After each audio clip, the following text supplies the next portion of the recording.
Possibility मौजूद है कि दोनों ही गेम्स में इन दोनों की हाथ गेम ना आए।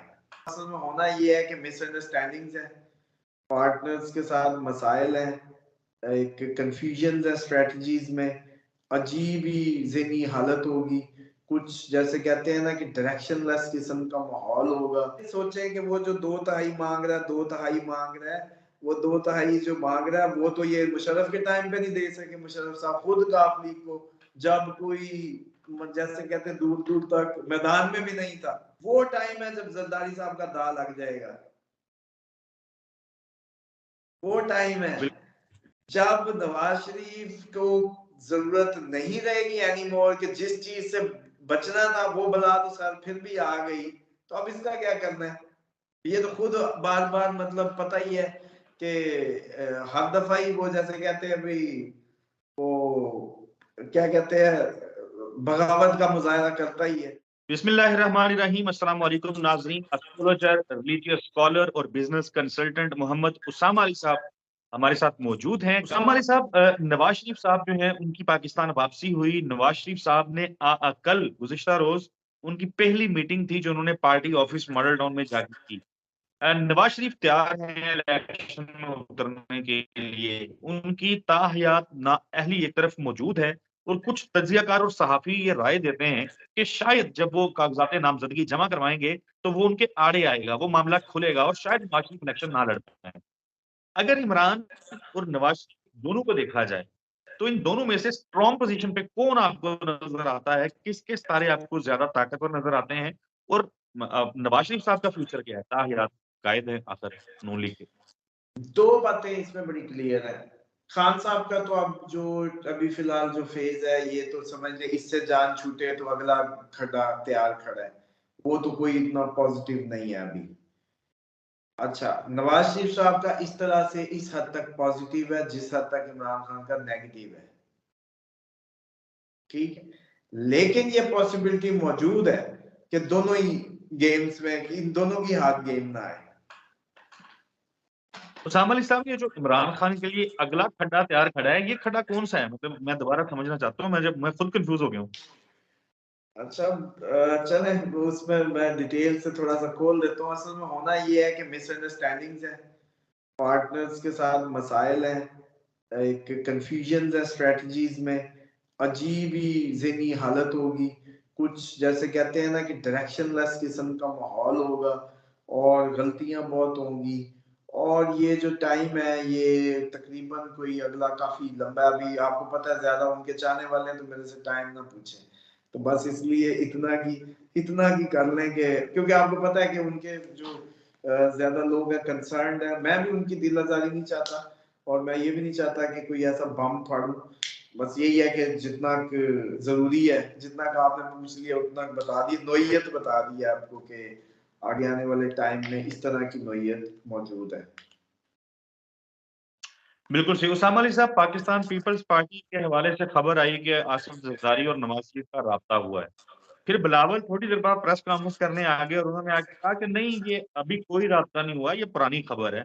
सारे चैनल्स चला रहे थे कि राब्ता हो गया है और मिलकर सियासत करने की बात हुई है। बिलावल साहब ने आगे कहा कि नहीं, राब्ता तो जब वो आए थे मुबारकबाद के लिए हुआ था, उसके बाद कोई राब्ता नहीं हुआ।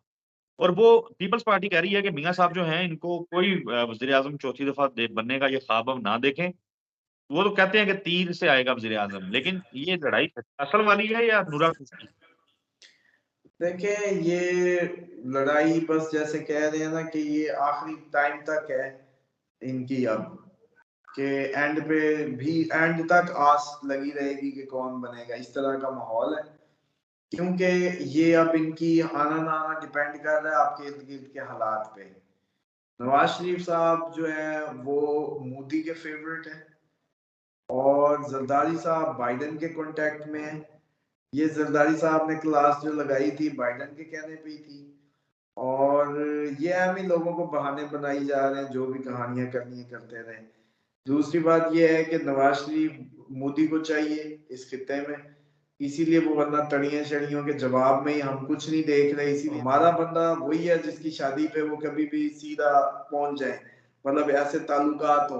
तो वो पाकिस्तान की इस तरह की इकोनॉमिक कंडीशन में बहुत जरूरी है। एक आम आदमी क्या सोचेगा यार, आप सोचे ना, मैं कोई अगर इनकलाबी लीडर नहीं हूँ, मैं एक मुलाजिम आदमी हूँ, मेरे सामने तनख्वाहें हैं, मेरे सामने बड़े एक बहुत बड़ी तादाद की तनख्वाहें हैं और बहुत बड़ा एक मुल्क की इकोनॉमी का मसला है, गरीब अवाम है, तो मैं कहूंगा यार ठीक है यार, मैंने इनका दूध पीना, ये ले आओ, चलो हमारे साथ से ये बला तो टले, अगर इस कद्दू के लाए से आती है तो वो ले आओ।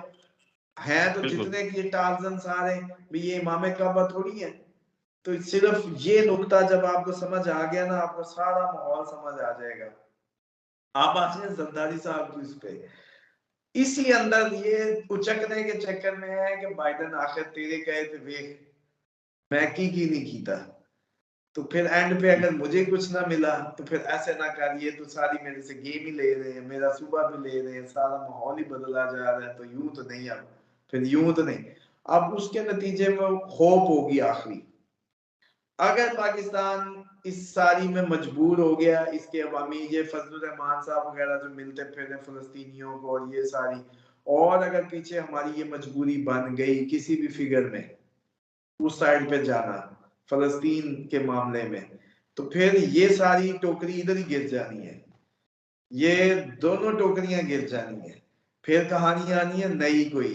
अब ये सोचे कि वो जो 2 तिहाई मांग रहा है, 2 तिहाई मांग रहा है, वो 2 तिहाई जो मांग रहा है वो तो ये मुशर्रफ के टाइम पे नहीं दे सके, मुशर्रफ साहब खुद काफ लीग को जब कोई जैसे कहते हैं दूर दूर तक मैदान में भी नहीं था, अब कैसे दे ऐसे ही देंगे। तो वो जो आप कोर्ट में जाके कह रहे हैं ना कि कागजात नामजदगी नवाज शरीफ साहब जमा करवाएं और हो सकता है कि कहानी हो जाए, वो यूं हो सकती है कि वैसे ही अगर हम फलस्तीन की साइड पे थोड़ी सी हमारी मजबूरी बन गई, ईरान ने कहा, चाइना ने, रशिया, ये सारे हमसाए, हमसायों के साथ हमें जाना मजबूरी आ गई, तो फिर ये भी टोकरी जैसे कहते हैं गिरती नजर आती है। वो टाइम होगा जब जरदारी साहब का, हाँ ये बता दूं, वो टाइम है जब जरदारी साहब का दाल लग जाएगा,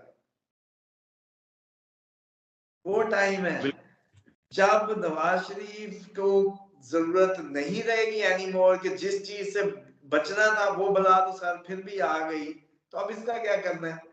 ये तो खुद बार बार मतलब पता ही है कि हर दफा ही वो जैसे कहते हैं भाई, वो क्या कहते हैं, बगावत का मुजाहरा करता ही है, तो फिर वो जरदारी साहब को मौका मिलेगा।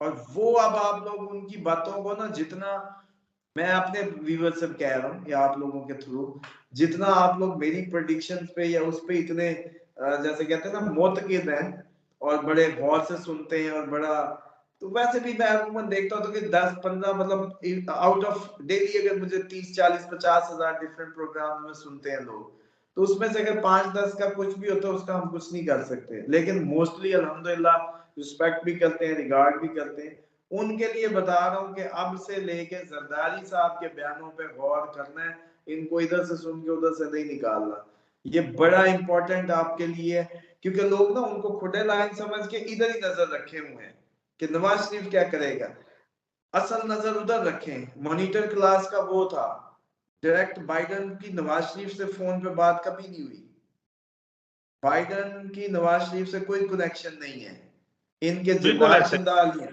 लेकिन जरदारी साहब का डायरेक्ट कम्युनिकेशन है। बिल्कुल बहुत शुक्रिया उसामा अली साहब।